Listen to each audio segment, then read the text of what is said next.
Assalamualaikum warahmatullahi wabarakatuh. Selamat bergabung di Titian Salikin Radio Online Pesantren Akmaliyah Salafiyah yang mengulas tuntas mengenai perjalanan seorang salikin bertemu dengan Mursyid Akmaliyah Syekh Maulana Hizbul Wathani, dan juga mengulas mengenai uswah beliau, nasihat beliau maupun karomah-karomah beliau. Dan saat ini di studio saya sudah bersama dengan salah seorang salikin yang sudah lama mengaji dengan Mursyid Akmaliyah, yaitu Bapak Ngaji Yono. Assalamualaikum warahmatullahi wabarakatuh. Waalaikumsalam warahmatullahi wabarakatuh. Gus Yon, saya sebut Gus Yon ya. Ya, silakan monggo. Makasih banyak sudah hadir di studio kami untuk mengulas tuntas mengenai perjalanan Gus Yon melihat uswah Bapak, termasuk karomah-karomah Bapak. Ya. Nah, untuk sekarang saya mau tanya nih, Gus Yon itu ngaji di Akmaliyah tahun berapa dan prosesnya seperti apa? Baik, Assalamualaikum warahmatullahi wabarakatuh. Waalaikumsalam warahmatullahi wabarakatuh. Terima kasih, Alhamdulillah dikasih kesempatan untuk di Ropas kali ini untuk mengupas perjalanan saya. Yang pertama, tahun 2000, pertengahan 2004-2005, saya itu nganggur 1 tahun, Jeng. Dari pekerjaan? Jadi pekerjaan, saya nganggur sama sekali. Nganggur, tidak punya kerjaan, nyari kerjaan juga susah gitu. Jadi mengelamar itu nggak masuk. Nah, sesuai dengan yang kemudian saya dapat dari Kanjeng Bapak, itu di balik musibah itu ada anugerah. Betul. Nah, kemudian alhamdulillah saya itu masuk di MNC TV. Itu 2005, akhir 2005 ya. Itu udah kerja posisinya? Nah, itu masuk, atau nilainya ngelamar di sana dapat gitu dapat. Kan. Tapi selama setahun ini nggak dapat. Nggak dapat. Kemudian waktu itu ada salah satu anak buah saya, karena saya itu kemana-mana tuh pakai kopiah, Jeng. Udah pakai kopiah, stylenya pada kayak orang soleh gitu. Kayak orang soleh. Baru gitu. kaya atau kayak orang sudah soleh, nih? kayak orang sekarang soleh. udah soleh, insya Allah ya. Insya Allah sekarang insya Allah soleh. soleh. Amin. Kemudian saya bahkan saya itu di MNC itu ya dipanggil Ustadz, ya dipanggil Gus, kemudian karena suka pakai kopiah tuh. pakai kopiah. Branding jadi ya sebenarnya. Brandingnya itu udah orang soleh lah pokoknya.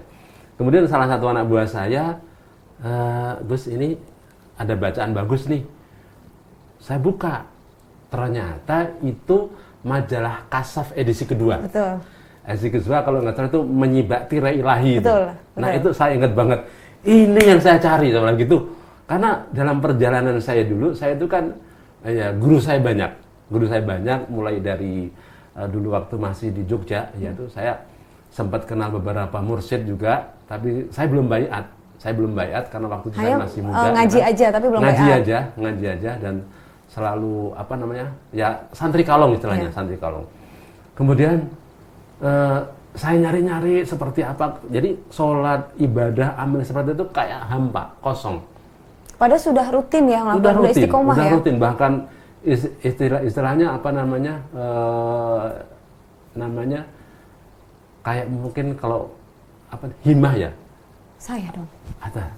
Yang seperti kalau maunah kayak maunah itu iya. udah keluar juga itu, tapi terasa seperti keluar gitu ya. Ya ada maunah itu Maunahnya.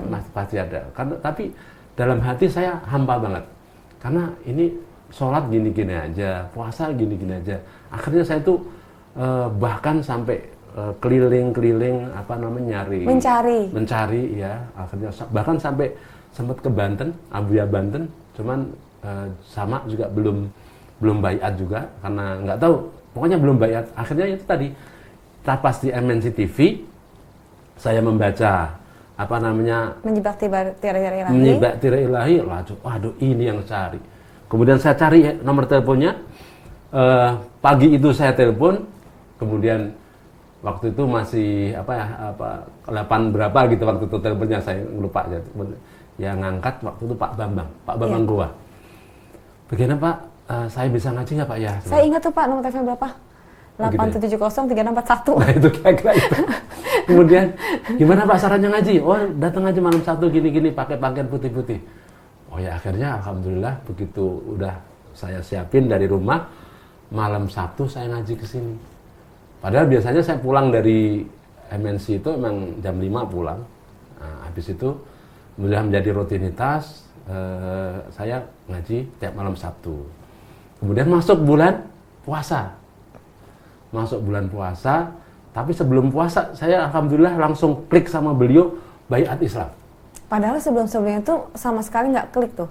Sama sekali nggak ada apa yang membedakan? Apa yang Pak, maksudnya gini kan, Pak Gusyon itu kan sudah melalui beberapa tahap pengajian nih, sampai ke Jogja, waktu Jogja, terus sampai ke Banten. Jadi sebenarnya yang pertama, yang Gusyon cari itu sebenarnya apa? Yang kedua, apa yang membedakan Bapak dengan yang lainnya? Saya yang pertama itu tatkala membaca isi majalah tersebut. Isi dari Kasyaf. Isi dari Kasyaf tersebut itu klik banget di dalam hati saya. Klik banget. Kemudian yang kedua, begitu sampai di Akmaliyah, itu saya tuh kaget terbengong-bengong, merasa bahwa saya itu pernah kesini gitu loh. Tapi bingung kapan kesini, malah belum pernah. Kayak orang dulu tuh bilang dejavu. Ya, dejavu. Ini kayaknya pernah kesini tapi padahal belum pernah gitu. Nah itu rasanya tuh seperti ini kayaknya, rumah gitu ya. Ini kayaknya rumah saya nih. Udah habis itu ya udah saya istiqomah tiap malam Sabtu kesini, kemudian nggak nunggu lama saya langsung baiat Islam. Talqin Islam dulu. Talqin Islam. Kemudian baiat Thariqah pas Ramadan. Begitu Ramadan baiat Thariqah. Tapi satu yang saya ingat dari beliau itu waktu saya baiat Islam itu kemudian saya memperkenalkan diri sama beliau, izin Pak Kiai, saya manggilnya Kiai. Dulu Pak Kiai. Saya manggilnya Pak Kiai kan, biasa orang Jawa saya kan, ya, masih terbawa Pak Kiai, saya belum tahu panggilan beliau saya segala macam. Pak Kiai mohon izin, saya mau ngaji di sini untuk tabarukan segala macam, mohon bimbingannya. Satu petuah beliau, oke, pokoknya istiqomah, jangan nengok kiri dan kanan, apalagi ke belakang, maju terus ke depan, tatap ke depan.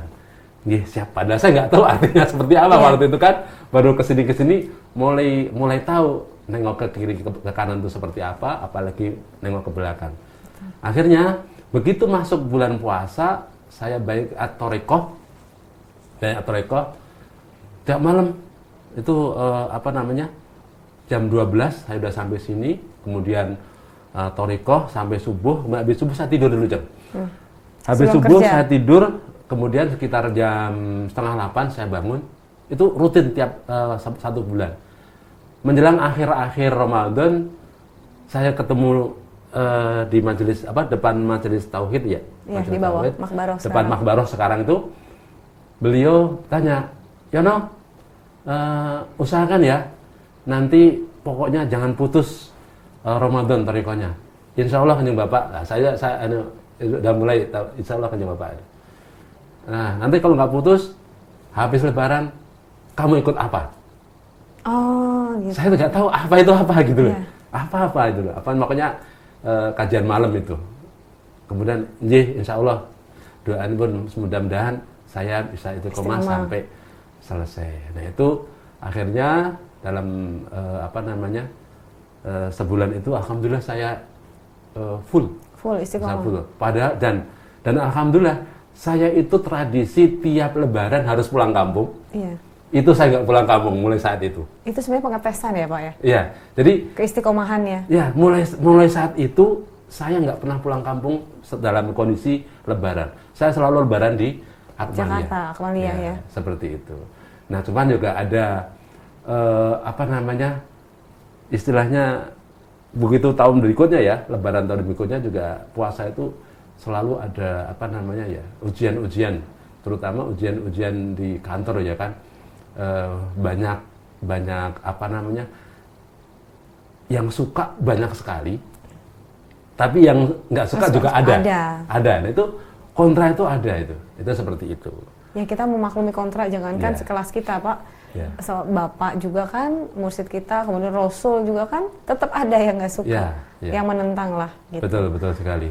Kalau dari kajian mursyid sendiri, mursyid Akmaliyah, yang mengena, kita tahu kajiannya pasti dalam lah mengenai tauhid dan hakikat, mengenai paradigma hidup gitulah, kehidupan, permasalahan hidup beliau pasti selalu menyampaikan.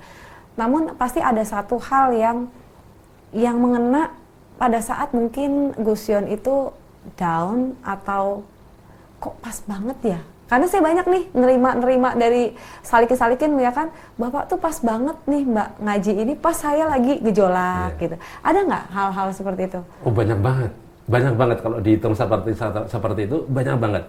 Tapi intinya adalah begitu saya masuk di Akmaliyah itu segala permasalahan itu terlihat kecil. Bahkan saya itu nyaris kalau ngadepin masalah itu ya santai aja. Mungkin kalau orang lihat udah, wah ini lagi diuji banget, berat banget ujiannya.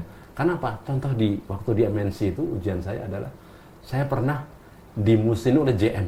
Kebayang nggak? Saya hanya supervisor dimusuhin JM gitu. Itu sampai manajer saya itu ditegur itu, mohon maaf saya nggak sebutkan nama, manajer saya itu ditegur oleh JM itu, bahkan mungkin dimarahin kali ya. Kamu kok gimana sih punya anak buah seperti ini gitu kan. Itu JM manajer saya sampai nangis. Nah, kemudian saya dipanggil, saya jelaskan bla bla bla bla bla permasalahannya. Ya memang saya nggak salah. Cuman memang kalau boleh dibilang saya itu agak vokal gitu seperti itu. Akhirnya berhadapan dengan seorang GM. Akhirnya yaudah kamu cooling down aja, jangan terlalu vokal. Oke, bos, takut saya jadi nggak enaknya karena ada orang jadi korban, itu yang saya jaga. Akhirnya seperti itu. Kemudian permasalahan hidup tuh yang terakhir itu yang benar-benar membawa anugerah bagi saya adalah tatkala saya itu di zaman periode Covid ya. Mungkin nggak cuman kami ya, mungkin semua salikin juga macam-macam. Tapi yang terdengar dari nasihat beliau adalah, udah kamu jalanin seperti air mengalir, Bapak selalu bersamamu. Nah, itu tuh yang bikin saya kuat banget tuh di situ, Cel. Bapak akan selalu bersamamu. Udah, jalanin aja. Itu gemburan seperti apapun, itu yang membuat saya itu seolah-olah tidak merasakan beban sama sekali. Jadi dengan kata lain, selama mengaji dengan Mursyid Akmalia, Gus Yon ini merasakan bahwa keilmuan Mursyid Akmalia itu kayak meliputi diri Gus Yon, yang akhirnya pada saat melihat masalah itu yang tadinya masalah besar dipakai dengan lensa yang kecil gitu ya. Nah, itu seperti itu. Dan ilmu beliau itu aplikatif banget gitu loh untuk kehidupan itu. Dan begini, kalau di Akmalia ini saya kan udah melalang buana itu banyak kiai lah saya ngaji gitu. Tapi saya nggak pernah dapat kajian-kajian dari seperti beliau ini. Di antaranya contoh ini, kalau di pesantren itu ya ihya sama hikam itu udah sangat tinggi sekali. Tinggi banget. Yang membuat kaget saya pas apa lagi, Masya Allah, kitab-kitab hakikat ya, ini di mana lagi mau dapat kajian seperti ini? Betul. Dan alhamdulillah saya lihat kitab-kitab beliau yang diungkap, mulai dari Malam Merebut, kitab Tauhid, Adrun Nafis, kemudian itu nggak ada di tempat-tempat lain saya temukan. Dan memang Gus Yon mengaji ke tempat lain tuh nggak ada uraian segamblang Bapak dan seluas Bapak memberikan. Nggak ada sama sekali nggak ada. Jadi kalau misalkan ada beberapa torekot itu lebih kepada kaifiat pengamalan aja. Itu seperti itu. Tapi tidak mengurai ilmunya. Tidak mengurai ilmu. Nah, ini yang membedakan. Kemudian saya langsung klik di situ karena di Akmalia itu ke Bapak. Bapak itu selain keilmuannya juga kasyaf, beliau juga menegakkan syariat dan kaifiat itu ya, Pak. Ya, itu. Jadi itu yang membuat Gus Yon itu ngerasa ini nggak ada di tempat lain. Nggak ada sama sekali. Saya belum pernah menemuin sebelumnya ya kan. Karena di beberapa pesantren yang saya singgahin, yang saya ngaji itu hanya kaifiat aja. Misalkan contoh, jadi saya memang dari dulu terbiasa zikir ya kan, zikir misalkan sampai zikir 70.000 atau mungkin baca kayak sholawat nariyah satu majelis itu biasanya 4.444, ya itu udah biasa. Tapi alhamdulillah di sini ringan banget malah. Kayak dipermudah, diberikan energi gitu ya. Ya, kaifiatnya dipermudah, tapi ilmunya udah juga ada gitu. Diumbar kayak pokoknya bebas banget lah. Itu seperti itu.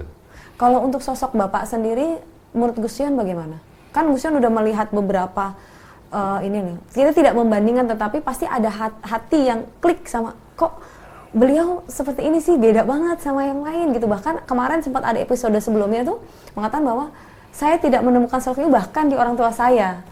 Kemarin ada Salikin bilang gitu. Ya. Berarti memang sama yang dirasakan oleh Salikin, bahwa beliau itu kasih sayang sama murid atau Salikin itu luar biasa. Saya juga merasakan bagaimana bahwa kasih sayang beliau itu saya rasakan nggak cuman ke pribadi saya, cuman kepada anak-anak saya. Saya selalu minta doa kepada beliau Kanjeng Bapak mohon doanya untuk anak-anak saya, untuk keluarga saya supaya tetap istiqomah di jalan Allah dan lain sebagainya. Bahkan alhamdulillah saya merasa bahwa inilah anugerah wasilah beliau. Anak-anak saya gampang banget untuk diarahkan dan lain sebagainya. Kemudian ya kalau dilihat emang dari anugerah wasilah beliau itu istilahnya anak-anak saya juga gampang juga masuk ke sini tanpa ada background penolakan yang berarti gitu. Itu yang saya rasakan. Istri saya juga, walaupun istri saya ini jarang ngaji ke Akmalia, tapi udah klik banget dengan ilmu beliau. Bahkan kalau misalkan saya ngaji yang apapun saya share ke istri saya, itu ya luar biasa dan menerima alhamdulillah aja, gitu menerima dan bahkan insya Allah tidak ada zon. Insya Allah tidak ada zon. Itu yang saya rasakan. Bahkan istri saya itu kalau misalkan istri saya nih ingat beliau aja, itu langsung nangis karena dia juga merasakan walaupun istilahnya jarang kedekatan ikatan batin. sama Kanjeng Bapak, keikatan batin itu sangat terasa. Itu seperti itu. Saya ngomongin istri Gus Yon jadi ingat cerita dengar-dengar katanya ada cerita nih mengenai istri. Nah itu salah satu karomah beliau yang kami rasakan. Walaupun sebenarnya banyak, tapi saya ungkap salah satu karomah beliau yang kami rasakan adalah istri saya itu pengen punya anak perempuan. Cuman emang cita-cita saya itu saya pengen punya anak 5 dulu itu laki semua. Jadi pendawa 5 istilahnya. Oh dulu memang niatnya. Sekarang udah ada berapa nih Pak? Gus? Sekarang udah 3. 3. Berarti kurang 2 nih? Kurang 2 tapi kayaknya udah. Oh enggak. Selesai kayaknya. Jadi waktu itu ingat pengajian munasik kan tiap bulan ya waktu itu ya. Tiap bulan kebetulan alhamdulillah saya dikasih kesempatan Kanjeng Bapak kerso rawuh atau hadir tempat saya. Kemudian tanya jawab. Pas tanya jawab itu istri bilang, "Pak, saya pengen punya anak perempuan." "Oh ya, nggak apa-apa nanti." Akhirnya apa? Sini. Pas istri saya datang, diusap perutnya. Ya, diusap perutnya. Insya Allah ini perempuan ya, sudah jaga insya Allah perempuan. Insya Allah solehah. Amin. Amin. Wah, dah seneng banget, istri saya seneng banget ya, alhamdulillah gini tuh. Akhirnya seminggu kemudian kan kita biasa punya langganan bidan. Tatkala ke bidan dicek itu langsung sebulan. Hamil maksudnya? Langsung hamil isi positif sebulan. Udah sebulan. Selamat ya Mama Jayan, panggilannya anak yang pertama. Mama Jayan, selamat ya. Ini udah sebulan gitu. Udah kelihatan belum? Oh belum, nanti gitu. Akhirnya apa? Sebulan kemudian waktu itu munasik di rumahnya Bu Untung. Nah, munasik di sana, kemudian tanya jawab, pokoknya biasanya kita tanya jawab sama beliau. Kemudian tas akhir itu kita foto bertiga. Oh berempat. Satu lagi ada anak saya Karim yang di pondok. Foto berempat, kemudian wah gimana nih, mau dilanjutin nggak? Bapak bilang gitu, mau dilanjutin nggak? Kenapa kamu ragu-ragu, kenapa? Katanya, iya Pak, gimana ya Pak, ini nanti saya hitung kalau ini lahir, itu anak saya yang ini tuh masuk SD.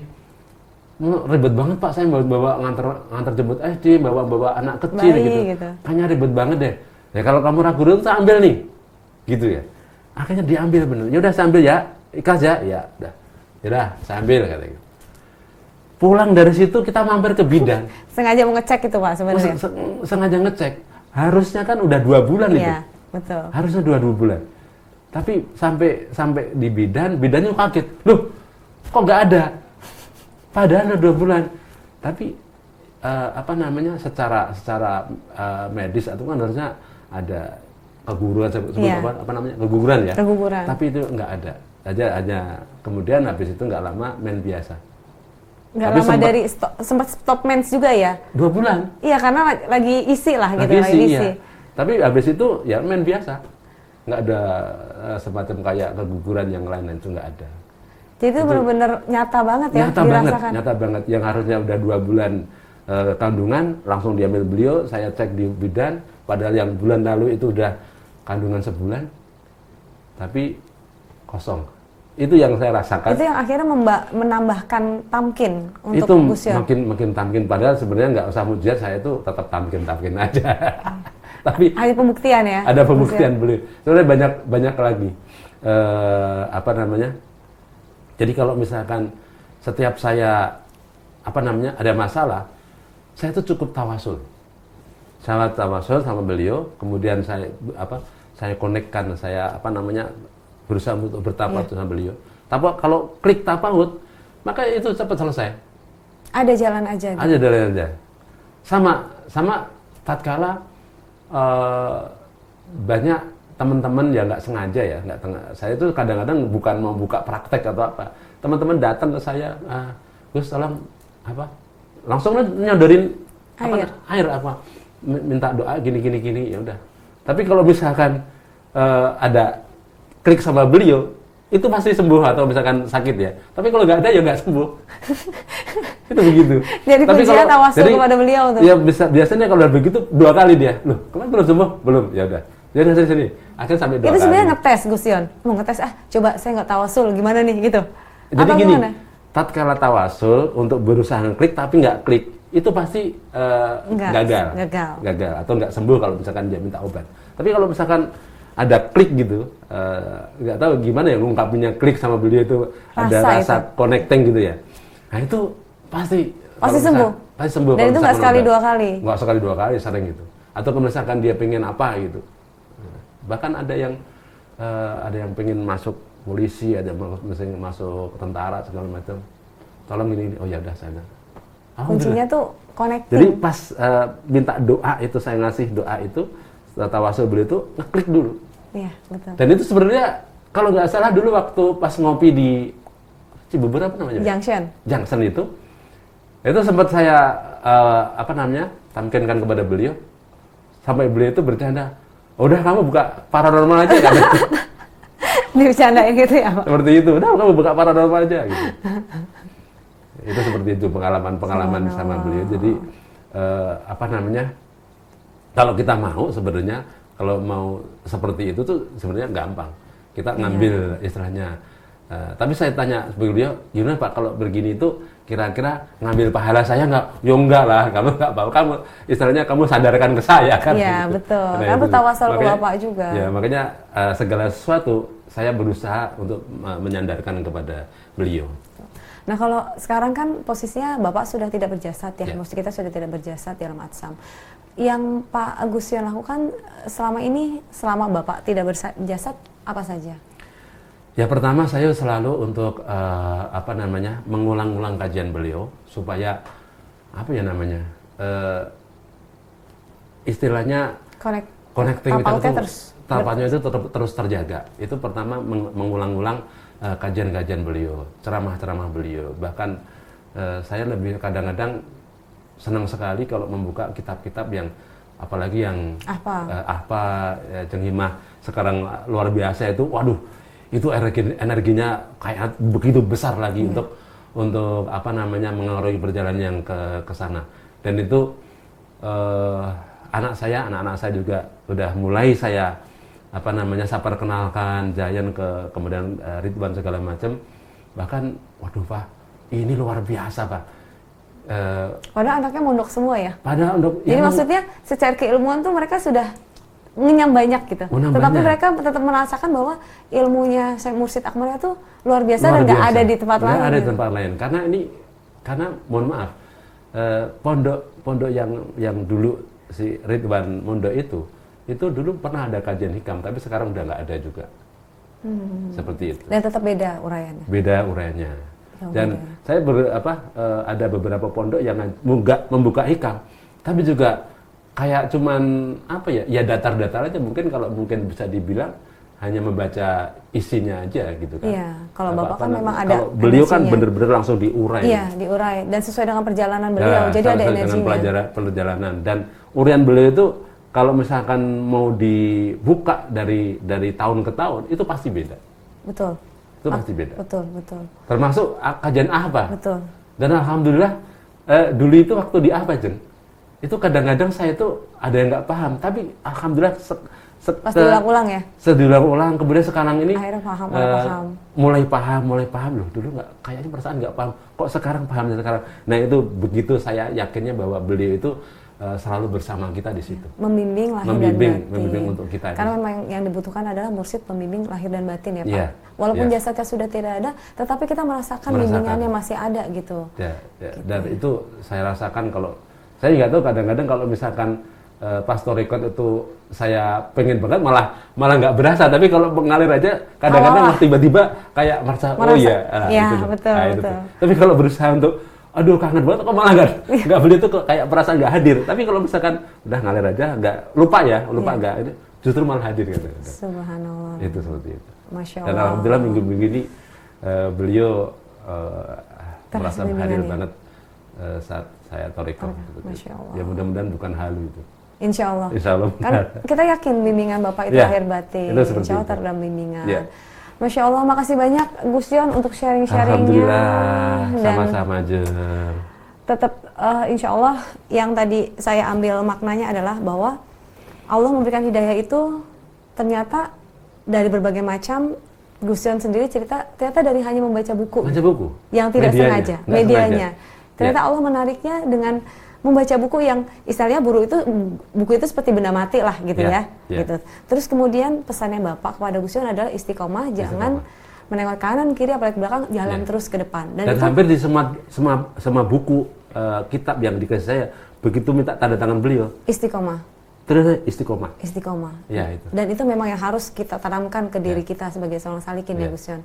Terus kemudian Gus Jon sendiri sudah berceritakan sharing bahwa Gus Jon menyaksikan sendiri karamah beliau yang insya Allah yang mendengar juga akan menambah keyakinan terhadap beliau bahwa beliau itu memang seorang mursyid, seorang mursyid yang kamil mukamil yang membimbing anak-anak ruhaniah dari dunia dan akhirat. Amin. Makasih banyak Gus Jon untuk waktunya dan insya Allah kalau misalnya kita perlu sharing-sharing lagi, siap. Bersedia hadir ya, siap. Kesedia ya. Insyaallah. Assalamualaikum. Waalaikumsalam warahmatullahi wabarakatuh. Demikianlah titian Salikin episode kali ini. Wassalamualaikum warahmatullahi wabarakatuh. Waalaikumsalam warahmatullahi wabarakatuh.